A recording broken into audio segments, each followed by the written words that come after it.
pie secured.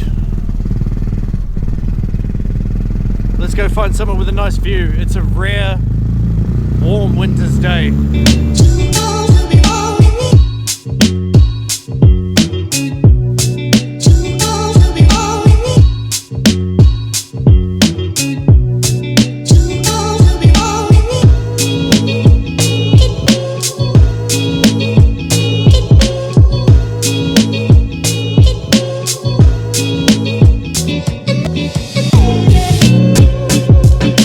Alright, all my pie's finished and I'm sitting here beside the water. The lighting's not the best because I should be sitting that way, but if I park over there my bike's going to fall over and that's more important to me. So things we have to talk about today. Bikes I don't use anymore or have anymore, and you're probably waiting for updates on them that don't exist. Bikes I've still got and I've got to be working on. What I've been doing on the channel recently, what's coming soon, a trip for small bikes in Southeast Asia, and also a podcast. So those are the things we'll have a yarn about today, so stay tuned, and I hope you enjoy it. And if you don't, too bad. I'm sure you clicked off the video right about now. Okay, so first things first, things that I don't have in my possession anymore. Basically any CVT scooters that I had, that I no longer have. I've only got my Honda Wave at the moment. The FX125 is still in my possession, but that's not my bike. And that's really about it. I've also got a Honda Cub, which I sandblasted, primed, and I'll be putting that together and making a little kind of quick video about it, because that's been in my possession for like 4 or 5 years now, and I haven't done it. It's owned by a guy called Glenn in Auckland, who's an absolute legend. I bought one of my first ever small bikes from him. It was a Yamaha V50, and in good faith he gave me a bike that I could put together for the channel, and just life happened, and next minute it's 5 years later and I haven't done it. So pull finger on that. I do still have the ADV Honda C110, so it's a Honda C110 frame, but it's got a CBR 150 or 125, I can't remember, 2009 CBR 125 I think, front end and rear end. So I've got the really nice wheels and disc brake setup, and the swing arm and the monoshock as well, put into this old Honda frame that used to be twin shock. And yeah, so that thing there has been once again sandblasted. I'm trying to do all this stuff kind of on my own. I have access to a sandblaster, but that thing's had saturation issues with water in the lines, so every time you start it, yeah, anyway, we're getting through that, and that'll be sorted by the end of the year. Both of those bikes will be ready for summer. So those are the things I still do have. The Honda Wave I still do have. I will take it drag racing at some point. Just haven't managed to get around to clicking a button on the internet and buying all the different sprocket sizes I need to get the gearing right at the moment, but it is running, it is work. So bikes I don't have, yeah, any of the CVTs. There was a Honda Tact, which I made a video about, that no longer exists. There was a Kimco Honda. It was like a little pink thing. That was super cool, but that no longer is in my possession. I flicked that on. And the Choinori with a 2-stroke swap, that is in possession of Andrew now, who now lives in another city at the other end of the country. We're 2 islands.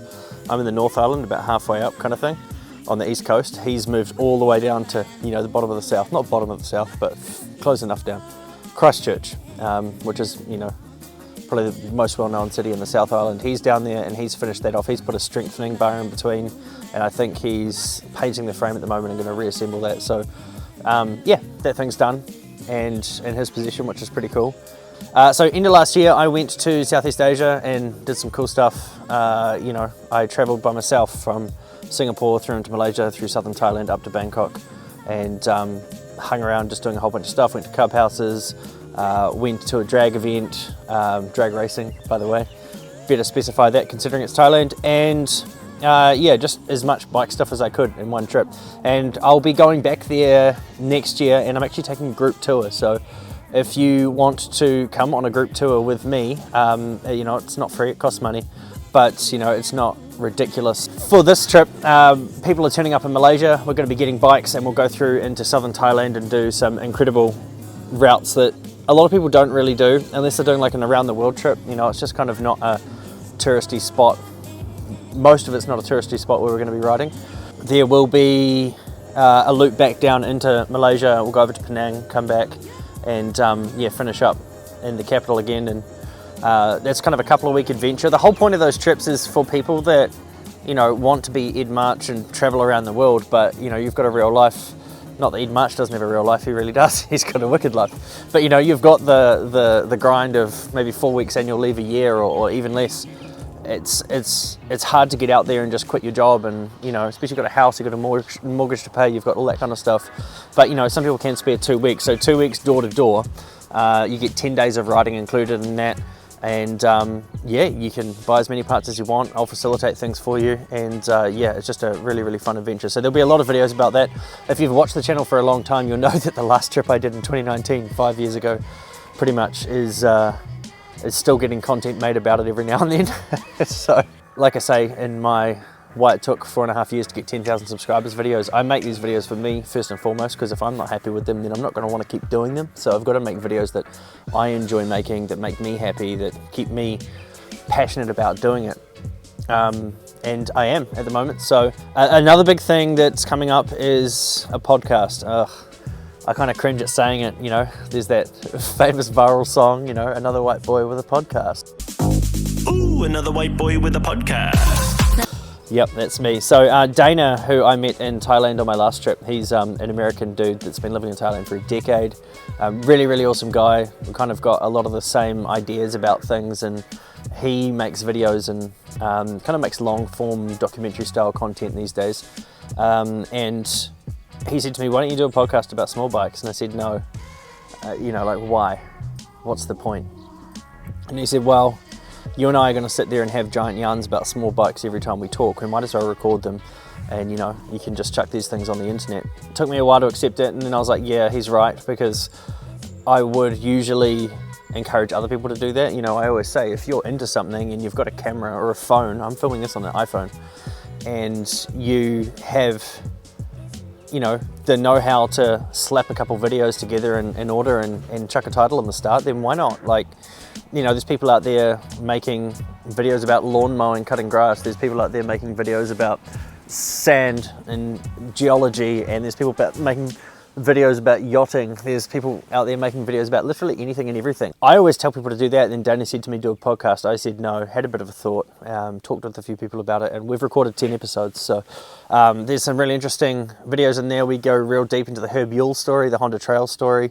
Dana's done some long bike trips, so have I. We talk about them. We talk about Honda Grom and how, you know, possibly rebirthed this kind of passion for small bikes globally. We talk about electric stuff to grind some gears, or rather no gears. Is there electric? One gear. And there's a lot of different topics we yarn about there, and that's the first season. It's already recorded. I'm editing it at the moment, about halfway through editing the first season, so that'll come out in addition to the Around the World videos. I won't stop uploading those. I'll try to have one of those every single week, you know, unless there's ridiculous circumstances that stop that. Oh yeah, the Around the World videos, if you are at all capable of holding a phone and taking a video of your bike, so you do kind of like number one, the first shot is kind of a general around the bike shot, so I can add that in over top when you're talking at some points. Number two is focusing on the engine, talking about the engine and taking some video of that. Number three is the wheels and tires. And then you've got the controls, and then you've got modifications, and then you've got kind of your riding experience, and then any faults or things that you don't like with the bike. If you can film those 8 clips and send them to me individually, or stitch them together if you really want to, and then I will throw together some extra kind of context to help people understand your bike or what you're talking about, and I'll upload those onto the channel. I've had videos from Malaysia so far, Thailand, quite a few here in New Zealand. I've tried to convince some Australian friends that have small bikes to do it, and hopefully they will soon. If you're keen, get at me. You can contact me on Instagram or Facebook. Small Bike Stuff IG is my Instagram, and Facebook is just Small Bike Stuff. Instagram is wild as well. After filming the Hustler Mini Bikes videos with Tim, absolute legend by the way, the account was growing quite heavily. I used to have like sub 1,000 followers for such a long time. I cracked 1,000 probably about 3 months ago. We're up to 27,500 now.